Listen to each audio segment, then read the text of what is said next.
All right, so get ready, because this deep dive is all about birthday analysis. And Yeah. we like to get super specific. So we're honing in on January 13th today. We're going way beyond just like those simple sun sign horoscopes. This is about numerology and planetary influences, even a touch of tarot. It's really a fascinating blend. Okay, now I'm really intrigued. So tell me, what's the headline for someone born on January 13th? Well, the overarching theme that we see over and over again is this idea of upward mobility. It's like folks born on this day just have this like natural drive to build a really secure and successful life, often in really tangible ways. I feel like I actually know a few January 13th people that really fit that description. Yeah. Like always striving, reaching for that next goal. Right. And it makes sense when you think about it because it aligns with that Capricorn energy. And that's really strong in January. So we're talking ambition and structure, this real desire to create something really meaningful out in the world. But, and this is where it gets really interesting, this drive that can be a superpower, but it can also be a potential stumbling block. Ooh, I like where this is going. Tell me more about this double-edged sword. Well, imagine this. You've got this natural drive to achieve, to climb that ladder, but it might come with this side of, maybe we can call it never quite enough syndrome. Oh yeah, ouch. Like you're always looking ahead to that next thing instead of celebrating where you are right now. Exactly. And that can make it really hard to actually feel successful or secure, even when by all measures you really are. The analysis even suggests that January 13th folks might be a little hard on themselves. Like they're always striving for that next level, so maybe they overlook some of their accomplishments along the way. You got it. And that makes sense when you think about that need for security that's so deeply rooted. It's almost like a constant push and pull. They want to achieve it, but then there's this underlying insecurity, this whisper that says it's never quite enough. Wow, that's fascinating. Such a paradox. So we've got ambition and then maybe a little bit of self-criticism. What else can we learn about this January 13th energy? Well, we should look at some numerology because the plot definitely thickens there. The number 4 is super significant for anyone born on the 13th because 1 + 3 = 4. And there's this really intriguing planetary influence tied to it, Uranus and Saturn. Okay, so no numerology guru or anything, but those two planets sound like kind of an odd couple. Yeah. Uranus always makes me think of sudden change, like something totally unexpected. You're exactly right. Uranus is all about disruption, innovation, shaking things up. It's the rebel, the inventor, the one who's always questioning the status quo. And then you have Saturn, which seems like the total opposite. Isn't that the planet of like rules and restrictions? Precisely. Saturn is all about structure and discipline responsibility. It's that planet of playing the long game, building something that lasts, and often doing it within the established systems. So then how does this unlikely duo play out in the life of someone with a January 13th birthday? It sounds like it could be a recipe for a lot of inner conflict. Well, and that's what makes it so interesting. This combination suggests that they really thrive on structure, but they also crave change. Imagine someone who can really excel within a framework, maybe even rises to the top, but they're not afraid to challenge things or to forge their own path. Wait, so they need both. They need that security of a really solid foundation, but then they also need the excitement of pushing boundaries. Exactly. It's this constant tension between Uranus's desire for freedom and then Saturn's need for order. Yeah. And that actually plays directly into this theme of upward mobility that we were talking about. Oh my gosh, okay, mind blown. Yeah.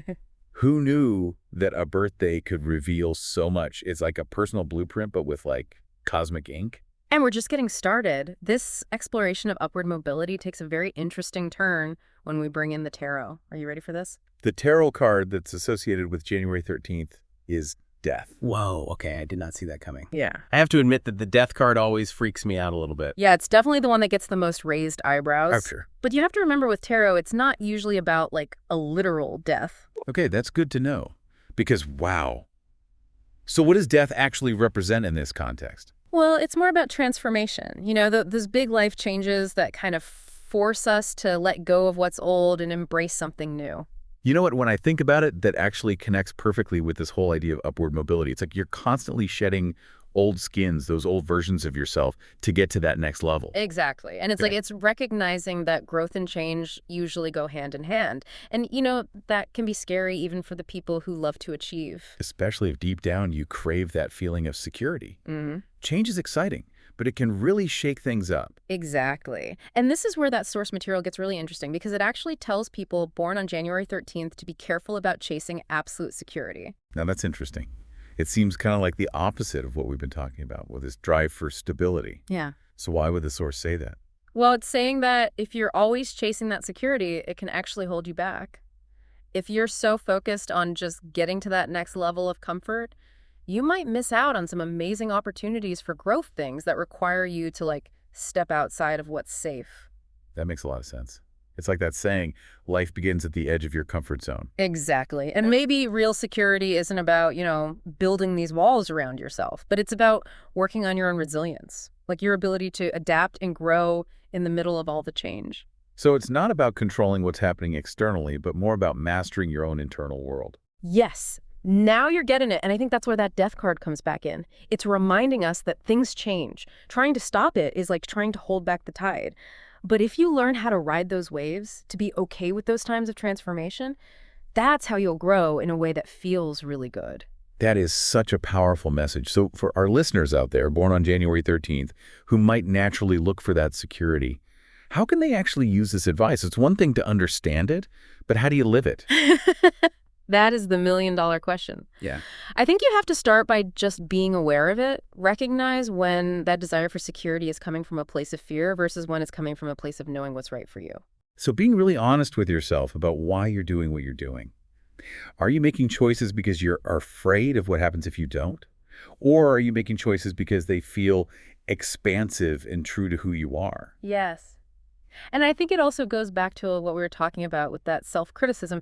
If you're always trying to reach this idea of enough, it's really hard to take risks, to go for those opportunities that might push you outside your comfort zone. It's almost like you need some self-compassion to balance out all of that ambition. Exactly. Give yourself permission to mess up, to make mistakes, to learn as you go. That's how you build up the strength to handle all the ups and downs of life, your career, relationships, everything. As we go further into this January 13th deep dive, we've got ambition and a need for security, and then this call to really embrace transformation. What's coming up for you, dear listener? What parts of this are like, oh my gosh, yes, that's me? I'm curious about that too. It's important to remember that with all of this cosmic information, we're not trying to put anyone in a box. It sounds like we're saying, since you were born on January 13th, you're going to have this exact life. Right. This is about giving you a new way to look at yourself, a new lens for your own journey. It's like we're handing you a flashlight, and you get to choose where to point it, what you want to look at. I love that analogy. And those paths, they might take you somewhere you weren't expecting. Definitely. And speaking of unexpected, this whole birthday analysis had this one last insight that really got me thinking. Oh, yeah. Tell me more. Well, it's about something that we usually think about with ambition and upward mobility, especially these days, money. Yeah, of course, everyone's always chasing financial success. Exactly. Yeah. But here's the thing. The source actually warns against getting too focused on money as like the ultimate sign of success for January 13th, folks. Interesting. So they're saying, yeah, you've got this drive to create a secure life, but don't let money be the only way you measure your worth. Yes, exactly. Yeah. It's like a little reminder that true fulfillment comes from being aligned with your values and following your passions and making a difference in the world.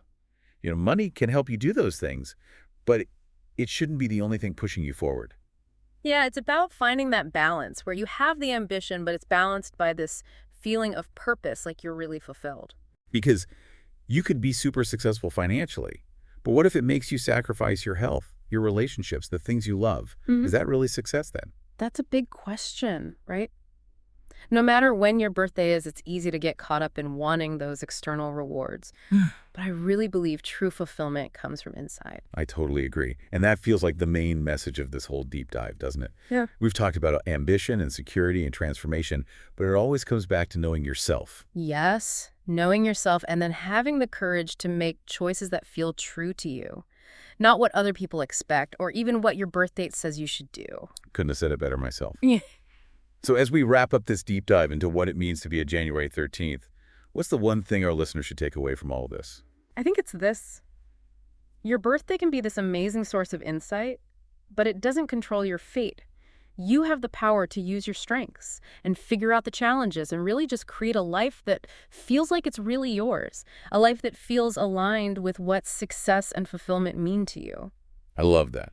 Like Yeah. we've given you all these different pieces, but you're the one who gets to decide how to put the puzzle together, how to create your own unique and always evolving masterpiece. Exactly. And who knows, maybe this deep dive gave you some new things to think about or a new way of looking at your own journey. That's what we're all about.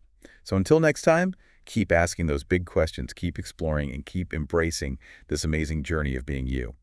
Thanks for joining us for this deep dive.